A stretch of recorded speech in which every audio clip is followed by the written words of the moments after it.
Hola, ¿qué tal? ¿Cómo están? Nos da mucho gusto saludarles por este medio.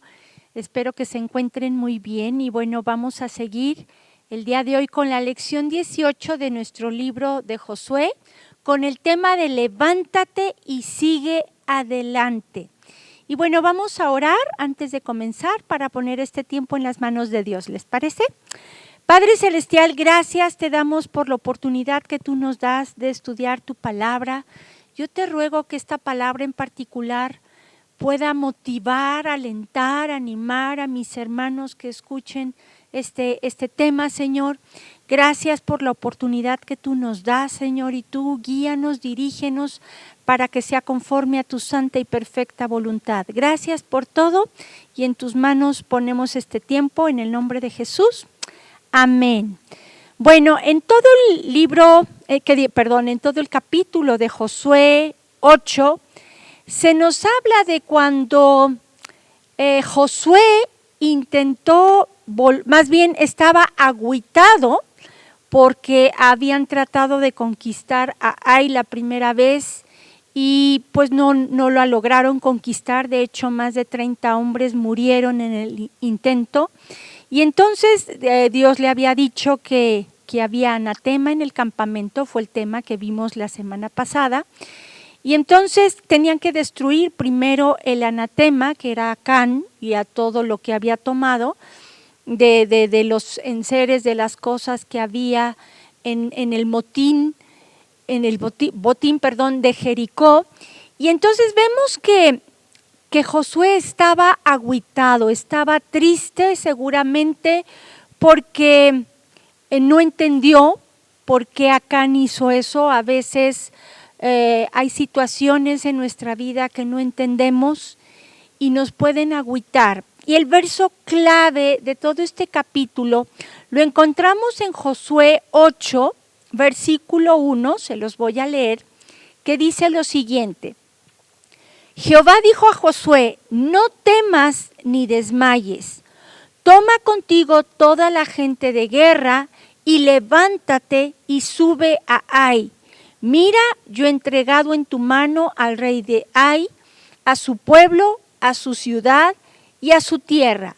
Aquí vemos a Dios fortaleciendo y animando a Josué para que volviera a intentar a conquistar a Ai, y de hecho le dice en pasado, levántate, ya te le entregué, ya está hecho. Y él creyó y fue así como lo hizo. Sin embargo, quiero enfocar este tema a cuando, por ejemplo, nosotros hemos intentado hacer algo y fracasamos. En estos tiempos de pandemia yo sé que muchos han perdido sus empleos, otros han perdido sus negocios, otros tal vez se levantaron, intentaron hacer algo nuevo y aparentemente fracasaron y tal vez se sientan así como Josué, con desánimo, con miedo a volver a intentar hacer algo nuevo o diferente o qué sé yo. Hoy Dios te quiere animar y te quiere decir, ¿sabes qué? No te rindas, inténtalo de nuevo, levántate, yo estoy contigo y lo vas a lograr. Amén. Vamos a analizar primero qué significa esta palabra levantarse que aparece en este texto que acabamos de leer.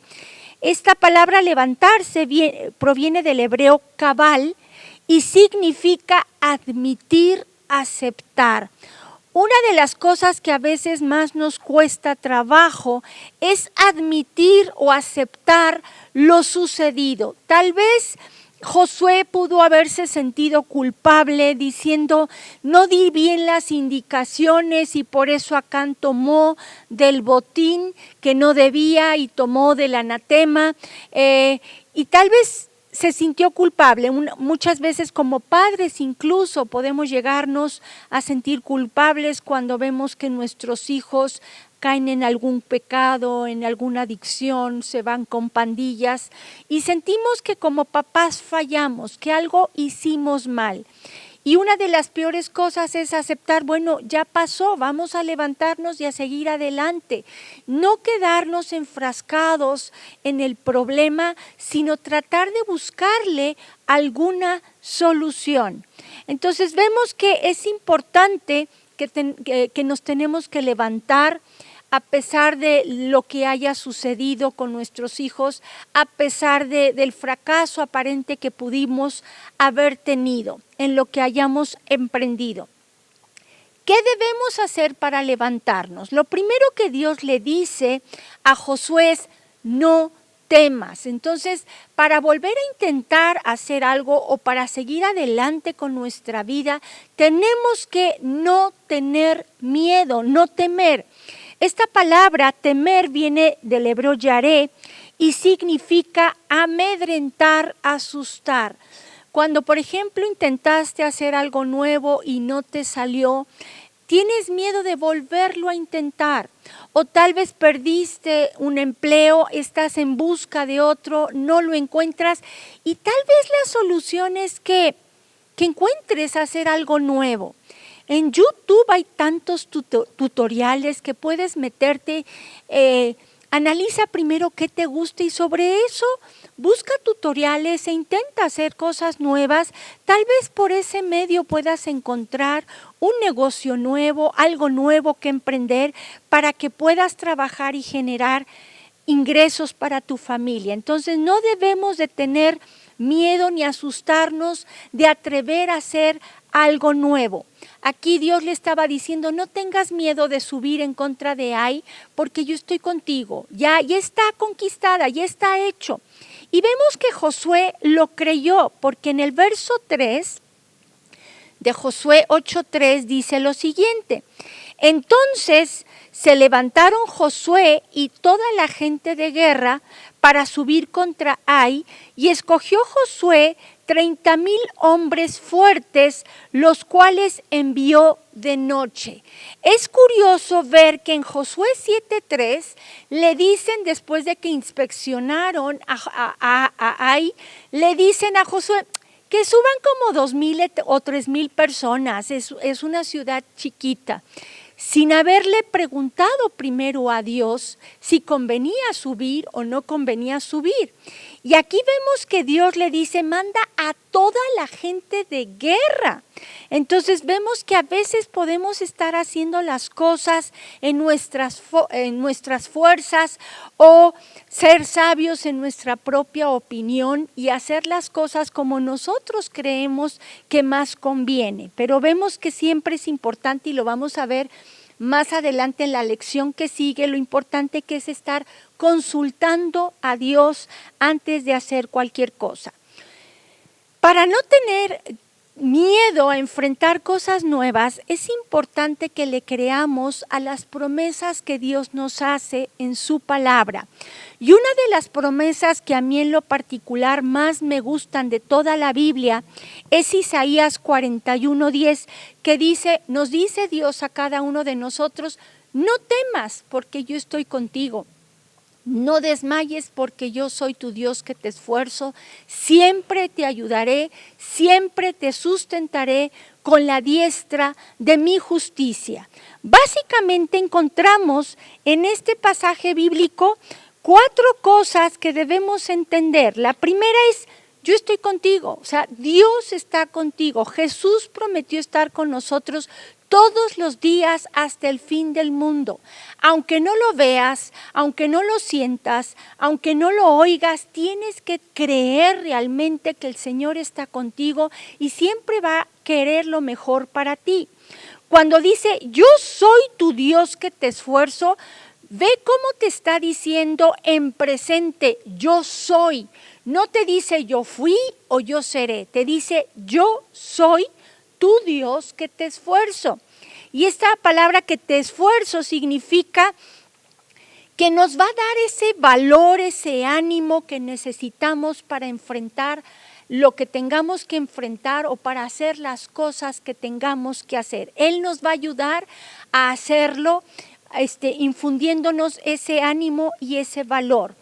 Cuando dice siempre te ayudaré, ese siempre, cuando Dios te dice siempre, tenemos que creerlo. No es a veces sí, a veces no. Recordemos que Dios nos dice que aunque nosotros seamos infieles, Él permanece fiel. Por eso Él puede decir, siempre te voy a ayudar, aunque falles, aunque te equivoques, aunque te alejes un poco, yo siempre voy a estar ahí para ayudarte. El Salmo 121 del 1 al 8 es un salmo en lo personal que me gusta mucho porque nos motiva a creer esta palabra. Dice lo siguiente el Salmo 121 del 1 al 8, dice: alzaré mis ojos a los montes, ¿de dónde vendrá mi socorro? Mi socorro viene de Jehová, que hizo los cielos y la tierra. No dará tu pie al resbaladero, ni se dormirá el que te guarde. He aquí, no se adormecerá ni dormirá el que guarda a Israel. Jehová es tu guardador, Jehová es tu sombra a tu mano derecha. El sol no te fatigará de día ni la luna de noche.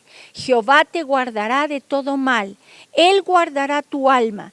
Jehová guardará tu salida y tu entrada desde ahora y para siempre. Tenemos que creer que Dios está siempre con nosotros, dispuesto a ayudarnos. Y la cuarta cosa que aprendemos de esta promesa tan hermosa que Dios nos da en su palabra es que siempre, dice, siempre te sustentaré. Aquí cuando habla de sustentar no solo es en la cuestión económica o material, sino que nos va a dar lo que necesitemos en todo momento. Si hay alguien que sabe lo que necesitamos, ese es Dios.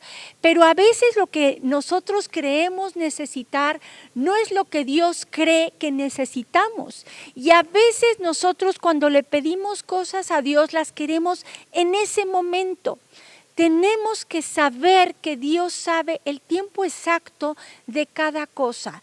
Él sabe exactamente lo que más nos conviene, lo que necesitamos, y ahí va a estar para ayudarnos y sostenernos.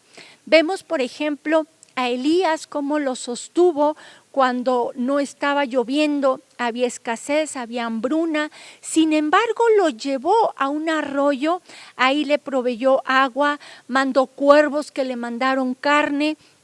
Y cuando se secó el arroyo, lo mandó con una viuda, la viuda de Sarepta, para que lo sostuviera. Entonces vemos que Dios va a hacer las cosas a su manera, pero nunca nos va a dejar y nos va a sostener. El problema es que a veces queremos las cosas a nuestra manera y ahí es cuando a veces nos podemos llegar a enojar con Dios sin entender que Él tiene el control absoluto de todo. Entonces vemos que para podernos levantar, primero debemos no temer. En segundo lugar, debemos no desmayar. La palabra desmayar, con la que Dios le dijo a Josué, proviene del hebreo khatat y significa derribar por violencia, por confusión y temor, perecer, intimidar, acobardar. En otras palabras, Dios le estaba diciendo a Josué, no permitas que la confusión y el temor te intimiden y te paralicen. Sigue adelante. Eso es lo que en pocas palabras Dios le estaba diciendo a Josué. Y es lo mismo que te está diciendo el Señor. Con todo esto que estamos viviendo de la pandemia hay mucha confusión. Muchos incluso tienen mucho miedo de que en agosto, en diciembre, cierren otra vez todo. Hay que orar y pedirle al Señor que Él nos guarde en el hueco de su mano, que quite toda confusión, todo miedo, todo estrés, toda ansiedad, toda intimidación, que nos pueda llegar a paralizar y no seguir adelante. Entonces, tenemos que apropiarnos estas palabras que Dios le dio a Josué para nuestras vidas. Acordémonos también cómo Moisés, Dios le dijo a Moisés, mi presencia irá contigo y te daré descanso. Entonces, creamos en ese Dios vivo y verdadero que está ahí para ayudarnos en todo momento. Va a haber situaciones difíciles que no vamos a entender y que para nosotros pueden llegar a ser fracasos. Sin embargo, veamos lo que dice Romanos 8:28, porque esta palabra es importante que la apropiemos también, porque nos va a ayudar a entender lo que a veces la situación ante nuestros ojos es un fracaso, pero Dios usa ese aparente fracaso para transformarlo en algo bueno. Vean lo que dice Romanos 8:28. Dice, y sabemos que a los que aman a Dios, todas las cosas les ayudan a bien. Esto es a los que conforme a su propósito son llamados. Entonces, no debemos de tener miedo, no nos debemos amedrentar o confundir o dejar intimidar y sigamos adelante. Tal vez lo primero que hiciste no te salió, ese negocio que emprendiste no te salió, pero vuelve a intentarlo las veces que sea necesario, sabiendo que Dios tiene el control absoluto. Él tiene el panorama completo de la situación y no nos va a dejar quedarnos postrados. Otra cosa que le dice Dios a Josué es que se juntara a todos los hombres de guerra. Hay peleas que a veces vamos a tener que enfrentar solos, como lo hizo David con Goliat. Hay otras ocasiones en las que vamos a tener que juntar a otras personas para guerrear juntos, para pelear juntos como cuerpo de Cristo. Quiero que ahora analicemos ese tipo de guerras que tenemos que enfrentar solos. La mayor batalla que vamos a enfrentar es en los momentos en los que tal vez te sientas solo o sola, en donde no cuentas con nadie a tu lado y sabes que tú te tienes que levantar solo o sola y enfrentar algo nuevo. Para ello es bien importante que usemos de toda la armadura de Dios. Ahora, hay personas que creen que la armadura de Dios, con que ores y te vayas como que orando y poniendo cada parte, ya con eso vas a tener puesta la armadura de Dios. Pero déjame decirte que eso es un grave error. Ponernos la armadura de Dios es un estilo de vida. Es conducirnos como lo que somos, como hijos de Dios, somos guerreros de Dios, y es una lucha constante en donde todos los días tú tienes que estar preparado para enfrentar al enemigo. Vean lo que dice Efesios capítulo 6, versos 10 al 17. Dice, por lo demás, hermanos míos, fortaleceos en el Señor y en el poder de su fuerza. Vean cómo dice, en el poder de su fuerza, no en tus fuerzas. No hagas nada en tus fuerzas, sino vístete de esa armadura de Dios para que en las fuerzas de Dios tú puedas ir y pelear la batalla que tengas que pelear. Y luego dice, vestíos de toda la armadura de Dios, para que podáis estar firmes contra las acechanzas del diablo. ¿Quién es nuestro enemigo? ¿Quién es el que va a querer que estemos deprimidos, desanimados, desesperados, ansiosos? Satanás. Entonces dice, porque no tenemos lucha contra sangre y carne, sino contra principados, contra potestades, contra los gobernadores de las tinieblas de este siglo, contra huestes espirituales de maldad en las regiones celestes. Nuestra verdadera lucha es espiritual, no es física. Y nuestra lucha es contra demonios que nos están afligiendo. Y luego dice, por tanto, tomad toda la armadura de Dios para que podáis resistir en el día malo y habiendo acabado todo, estar firmes. Estad pues firmes y luego vemos las partes de esta armadura.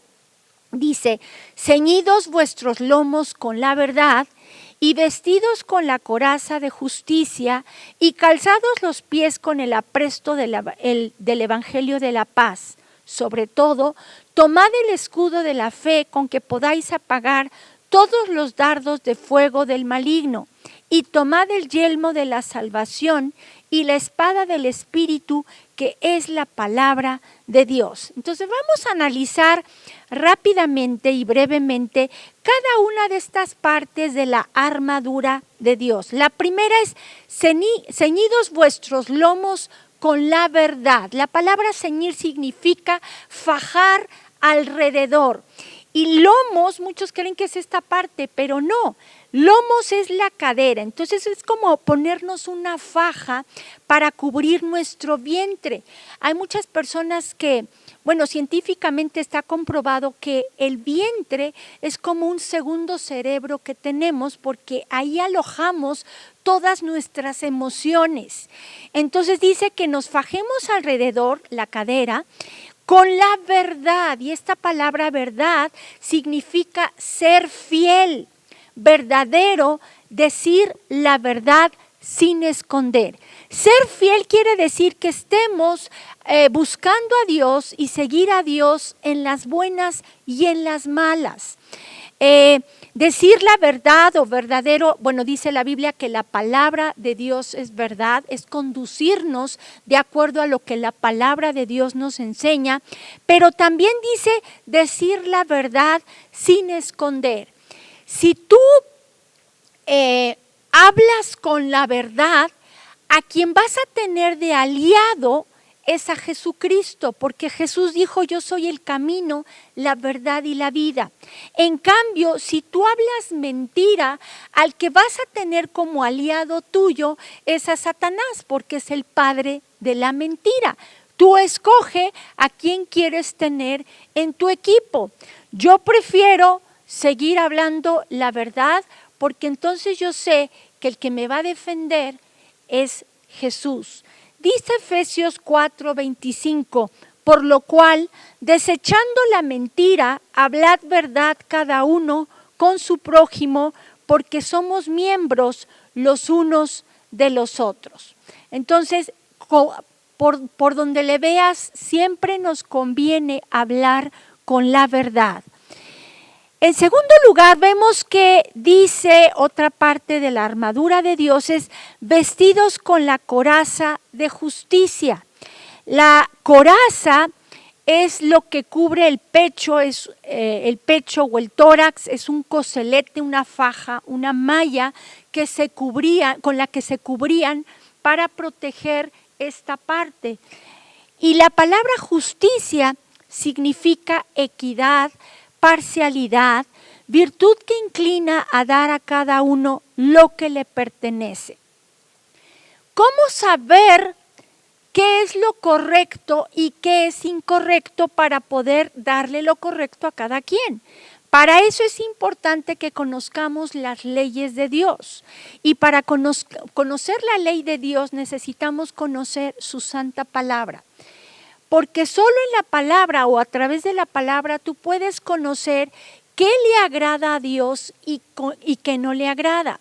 Acordémonos que los tiempos están mal, cada día la maldad va a ir en aumento, a lo bueno se le dice malo y a lo malo se le dice bueno.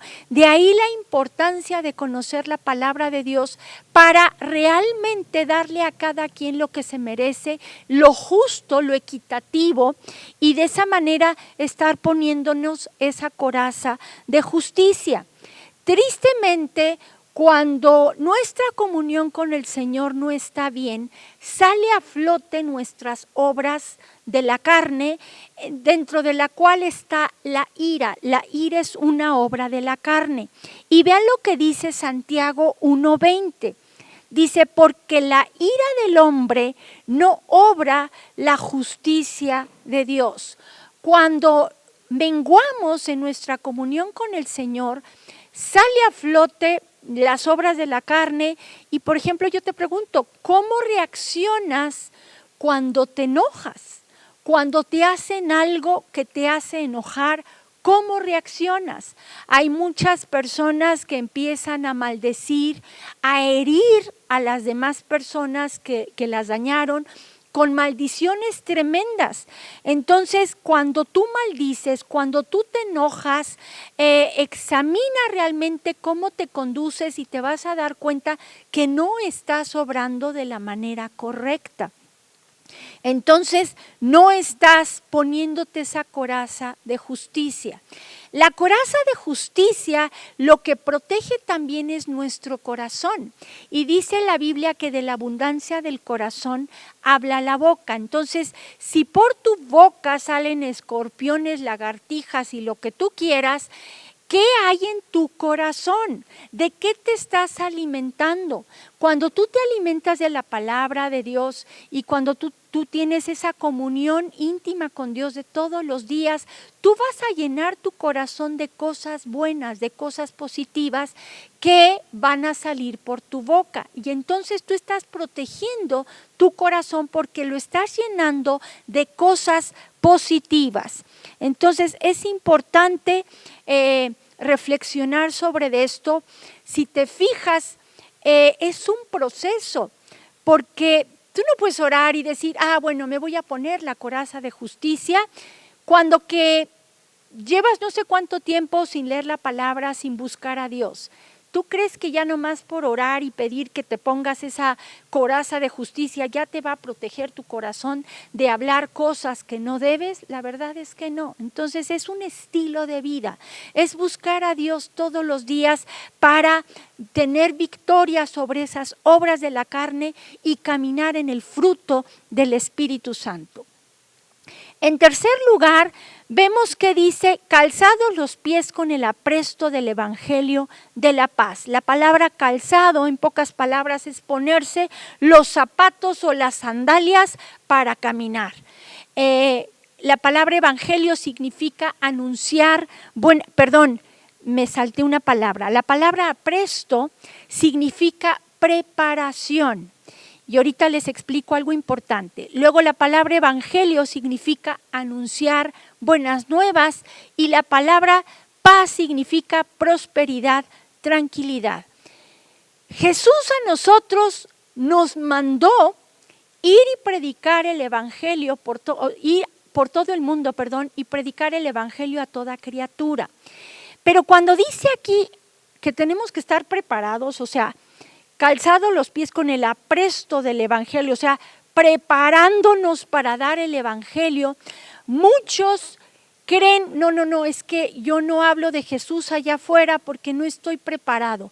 No conozco bien las escrituras. Déjame decirte que la preparación principal que tú necesitas solo es que hayas recibido a Cristo en tu corazón y que reflejes un antes y un después. Antes, ¿qué solías hacer? Ahora, ¿qué cambios ha habido en tu vida que ha hecho Cristo por tú haberlo invitado a tu vida? Por ejemplo, les voy a poner mi caso. Yo antes de recibir a Cristo era la reina de las mentirosas. O sea, yo era una mentirosa, te podía armar todo un cuento de mentira para zafarme de regañizas que luego me ponían, ¿no?, en mi casa. Entonces yo armaba todo un show, un cuento, puras mentiras, y una de las primeras cosas que Dios me quitó cuando lo recibí en mi corazón fue la mentira. No quiere decir que sea perfecta, pero a veces peco por eso, porque a veces sin darme cuenta daño a la gente por ser tan honesta y tan transparente, pero bueno, me cuesta trabajo decir mentiras y a veces uso la verdad, pues sí, como garrote, ¿no? Entonces yo quiero que tú analices en tu vida qué hacías antes y qué hacías después. Porque, por ejemplo, el ciego, que nació ciego, a quien Jesús sanó, le dijo, ya después cuando le preguntaron, oye, ¿y quién te sanó? Me dijo, mira, no lo conozco, solo sé que se llama Jesús, que yo antes estaba ciego y que ahora veo y que Él me sanó. Entonces no necesitas mucha preparación para dar el mensaje de salvación. Con tu testimonio tú puedes hacer que mucha gente se vuelva de su mal camino a Dios y reciba a Cristo en su corazón. Yo creo que sí hay ciertas cuestiones en las que conviene que estemos un poco más preparados. Por ejemplo, ¿se acuerdan cuando, estuvimos viendo que había que dar testimonio? Invité a mi hijo aquí a compartir y hablamos de la cárcel, de los custodios que están en la cárcel. Sí se necesita cierta preparación para entrar a la cárcel y predicarlos. ¿Por qué? Porque si tú entras a la cárcel y les predicas tú sintiéndote justo y ellos como pecadores, créeme que no les vas a llegar. Tú te tienes que sentir igual que ellos, porque algo que me decía mi hijo es bien cierto.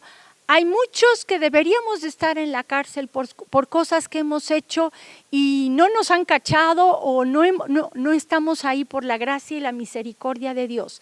Y hay mucha gente allá adentro que es inocente y que están pagando los platos rotos que otros hicieron. Y hay otros que ya se han arrepentido de lo que hicieron, y ¿quiénes somos nosotros para juzgarlos? Entonces sí se necesita en este caso, para ir a las cárceles, cierta preparación para poderles hablar de la manera adecuada. Pero para hablarles a las personas en general, a las que están allá afuera, créeme, con tu testimonio tú te las puedes ganar para Cristo, y así podemos estar poniéndonos ese calzado en los pies para ir y evangelizar, porque es un mandato para todos. Otra parte de la armadura de Dios es tomar el escudo de la fe.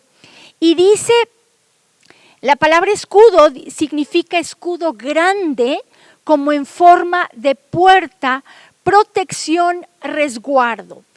Tú puedes ponerte, ahorita más adelante lo vamos a ver, el casco de la salvación, puedes ponerte la faja y cubrirte las entrañas, puedes ponerte el coselete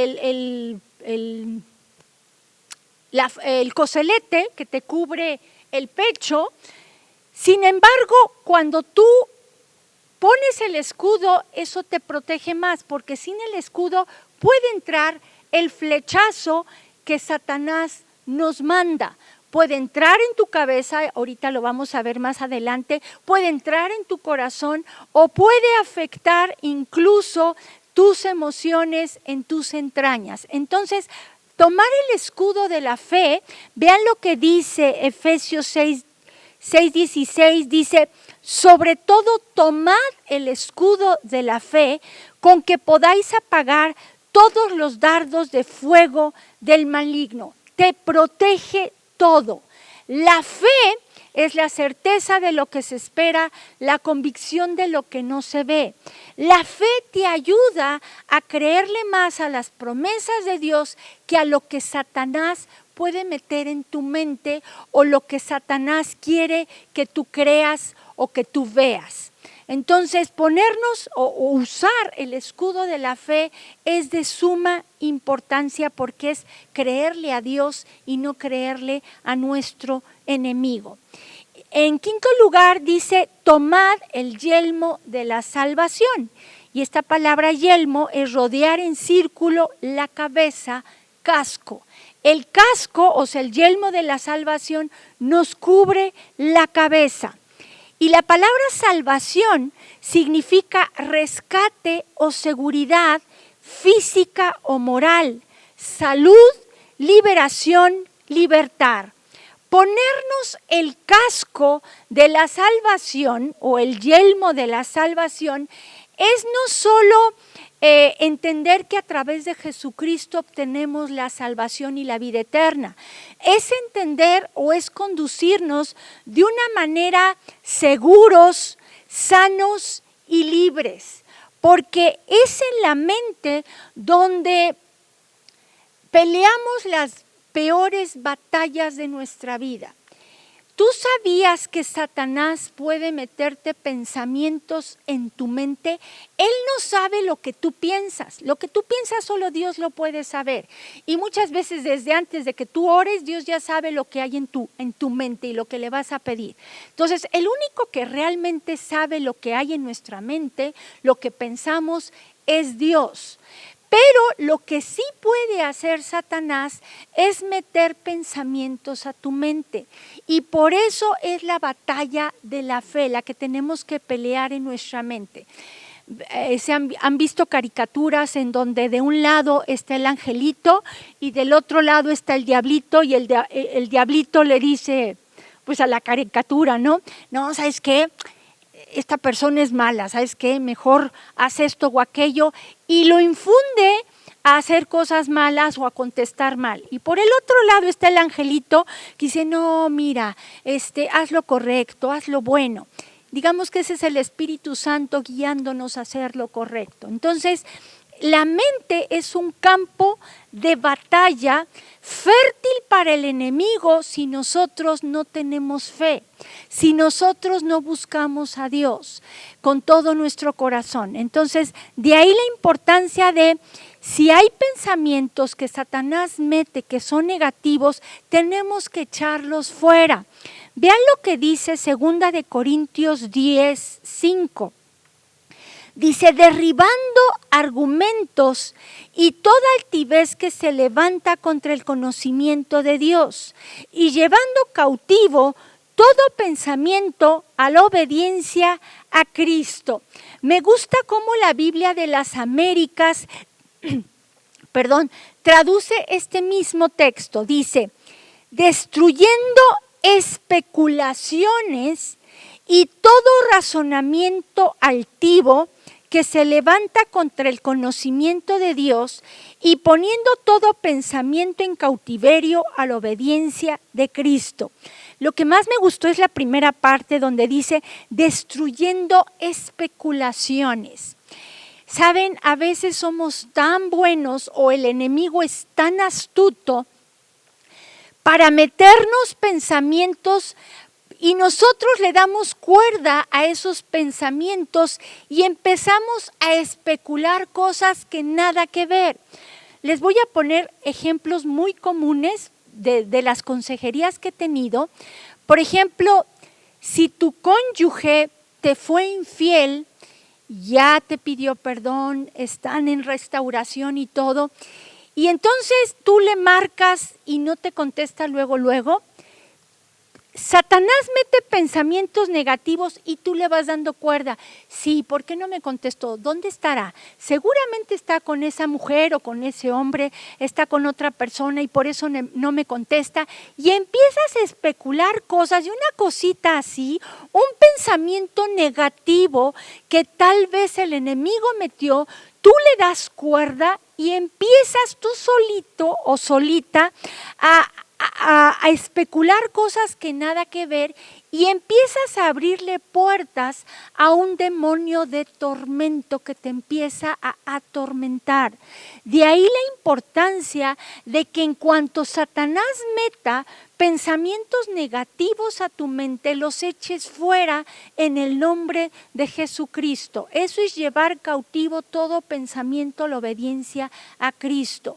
Porque si tú los permites, se van a hacer como una avalancha en donde cada vez va a ser mayor el problema, y eso te puede llevar a la depresión. Entonces, las especulaciones, esas ya las pones tú. Satanás mete un pensamiento negativo y tú empiezas a darle cuerda y empiezas a especular, y entonces eso te lleva a un estado peor. De ahí la importancia de tomar ese yelmo de la salvación para vivir seguros, sanos y libres, tranquilos. Amén. Y en sexto lugar, la última parte de la armadura de Dios es la espada del Espíritu. Y bueno, dice Efesios 6:17 que la espada del Espíritu es la palabra de Dios. En toda la armadura de Dios, solo hay una parte con la que tú puedes atacar, que es la espada. Si se fijan, Jesús cuando fue tentado por Satanás, ¿cómo se defendió y cómo atacó?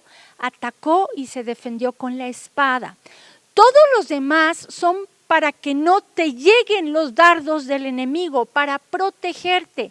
Pero si tú quieres atacar al enemigo o contraatacar, lo que necesitas hacer es usar la palabra. Y por eso usar la espada, que es la palabra de Dios, y por eso es importante conocerla.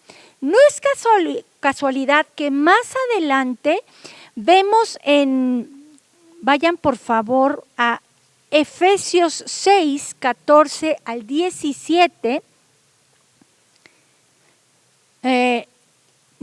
Efesios 6, 18. Nos habla de la oración y dice, orando en todo tiempo con toda oración y súplica en el Espíritu y velando en ella con toda perseverancia y súplica por todos los santos. La oración, aunque no esté dentro de la armadura de Dios, también es un arma poderosa que Dios nos ha dado para atacar al enemigo. La oración es más eficaz que toda bomba nuclear, que toda arma militar que me puedas presentar. La oración, dice Santiago 5:16, la oración eficaz del justo puede mucho. Tú puedes mover montañas si tienes fe con la oración. Entonces es importante entender que hay dos armas que tenemos para atacar al enemigo. Una es la espada del Espíritu que representa la palabra de Dios, de ahí la importancia de conocer las Escrituras para atacar al enemigo con la Escritura. Así se defendió y atacó también Jesucristo cuando fue tentado por Satanás. Y por medio de la oración tú puedes interceder, tú puedes pedirle a Dios para que Él mande ejércitos y combatan en contra del enemigo. Así le hizo Daniel. En una ocasión Daniel estuvo orando por toda la situación que estaba enfrentando, por todas esas visiones que estaba teniendo y todo. Y entonces llega el arcángel Miguel y le dice, nos tardamos en contestar tu oración porque estuvimos con el príncipe de Persia refiriéndose a Satanás haciendo guerra espiritual. Entonces tu oración sirve para que venga el príncipe del ejército de Dios, que es Jesucristo, e interceda y combata en contra de esas huestes espirituales de maldad. Entonces es una manera también de defendernos y atacar al enemigo. Y bueno, aquí termina esta lección. Yo lo que quiero preguntarte es, ¿qué has intentado hacer que te ha agüitado? ¿O qué has atravesado que te tiene en el suelo para que hoy Dios te diga, no temas, no desmayes, levántate? O sea, haz guerra y levántate. Entonces, primero analiza si tú estás en la depresión, si estás triste, ¿qué detonó eso? Para que vayas a la raíz del problema y después de eso hagas guerra espiritual y te levantes para volverlo a intentar, volver a hacer algo nuevo, intentar hacer algo nuevo y salir adelante. Vamos a orar para despedirnos y yo quiero orar en especial por esta situación que estamos viviendo y que muchos tristemente están atravesando de que no tienen trabajo. Vamos a orar para que tú puedas descubrir algo nuevo y poder generar ingresos o que Dios provea de un nuevo trabajo para ti. Amén. Vamos a orar. Padre Celestial, gracias te doy por la vida de mis hermanas, de mis hermanos. Tú conoces su situación económica, tú sabes cómo se están sintiendo en estos momentos. Yo te ruego que tú los fortalezcas, que traigas paz a sus corazones. No permitas que el enemigo bombardee sus mentes con cosas negativas. Y si lo ha estado haciendo, que ellos puedan hacer guerra espiritual y echar fuera todo pensamiento que no viene de ti.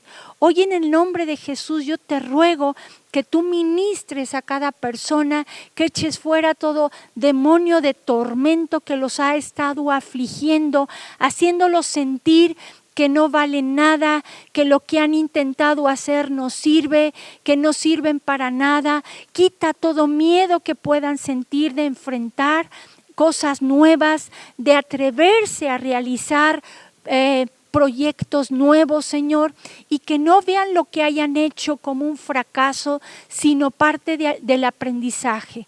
Padre Celestial, toma el control de sus vidas, abre las puertas para que puedan encontrar otros trabajos, abre las ventanas de los cielos, derrama bendición sobre sus vidas y que nunca les falte nada, pero sobre todo que puedan encontrar algo nuevo para generar ingresos y llevar el alimento a sus hogares. Gracias por este tiempo, gracias por la vida de mis hermanos que nos están sintonizando y gracias por todo lo que tú nos has dado y por tener cuidado de nuestras vidas. Y en tu nombre oramos, Jesús. Amén. Que Dios los bendiga, hermanos. Nos vemos el próximo jueves.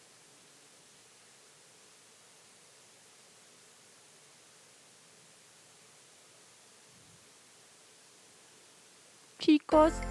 Vida Nueva para el Mundo se sostiene y propaga el mensaje de salvación